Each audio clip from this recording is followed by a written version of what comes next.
सिवान की राजनीति में नया अध्याय, ओसामा शहाब और आरजेडी की वापसी। एसएन लाइव, सच सबसे आगे।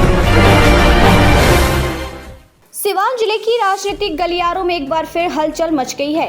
दिवंगत मोहम्मद शहाबुद्दीन, जिन्हें क्षेत्र में एक प्रख्यात विकास पुरुष और 4 बार सांसद के रूप में जाना जाता था, उनके परिवार से जुड़े प्रमुख चेहरों हिना शहाब और उनके बेटे ओसामा शहाब ने राष्ट्रीय जनता दल आरजेडी में वापसी करते हुए राजनीति में फिर से अपनी उपस्थिति दर्ज कराई है।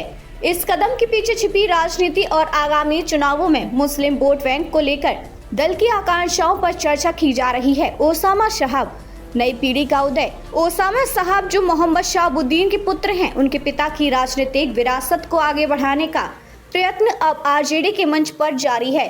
शहाबुद्दीन के निधन के बाद परिवार में एक विरासत की खामोशी छा गई थी, परंतु हाल के दिनों में हिना शहाब ने सिवान में अपने पति की विरासत को सुदृढ़ करने का संकल्प लिया। ओसामा शहाब की आरजेडी में शामिल होते ही पार्टी के मुस्लिम वोट बैंक पर नई नजरें जमी हैं।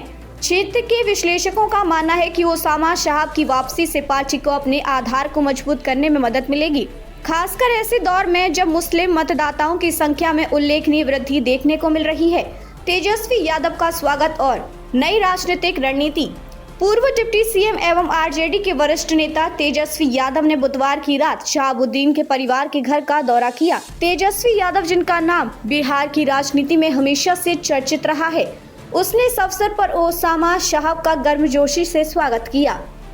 बताया जा रहा है कि तेजस्वी यादव ने ओसामा शहाब के साथ डिनर भी किया, जिससे ये संकेत मिलता है कि पार्टी के भीतर पुराने मतभेदों को भुलाकर नए सिरे से गठबंधन बनाने की कोशिश की जा रही है। तेजस्वी यादव का ये कदम सिर्फ एक स्वागत समारोह तक सीमित नहीं रहा। सिवान में आयोजित आरजेडी कार्यकर्ताओं की बैठक में तेजस्वी यादव ने पार्टी के विभिन्न नेतागण के साथ मिलकर आगामी विधानसभा चुनाव 2025 के लिए रणनीति बनाने का भी संकल्प लिया। इस बैठक में पूर्व विधायक अवध बिहारी चौधरी समेत कई वरिष्ठ कार्यकर्ताओं की मौजूदगी ने इस गठबंधन की गंभीरता को दर्शाया। पारिवारिक दूरी और राजनीतिक वापसी। मोहम्मद शहाबुद्दीन का कोरोना काल में निधन होने के बाद शहाबुद्दीन परिवार और आरजेडी के बीच दूरियां बढ़ गई थीं। लालू प्रसाद यादव और तेजस्वी यादव जैसे प्रमुख नेताओं द्वारा परिवार से दूरी बनाए रखने के बाद हिना शहाब ने 2024 के लोकसभा चुनाव में निर्दलीय चुनाव लड़कर अपनी अलग पहचान बनाने की कोशिश की थी।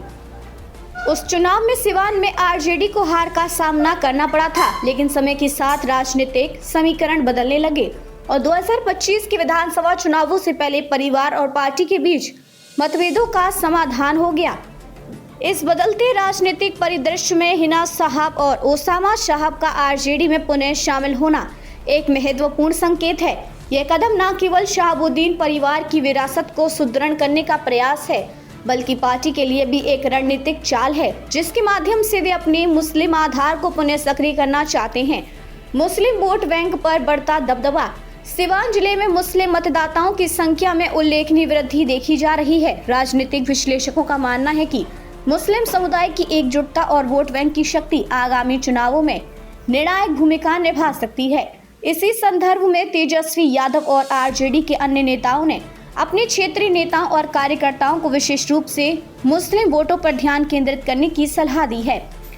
ओसामा शहाब की राजनीतिक वापसी इस बात का प्रतीक है कि आरजेडी अब अपनी पुरानी राजनीतिक नीतियों में सुधार करते हुए क्षेत्रीय मतदाताओं के साथ नजदीकी बनाने का प्रयास कर रहा है। पार्टी ने स्पष्ट कर दिया है कि आने वाले दिनों में मुस्लिम समुदाय के मुद्दों पर विशेष ध्यान दिया जाएगा और उनके हितों को राजनीतिक मंच पर सशक्त बनाने का प्रयास किया जाएगा।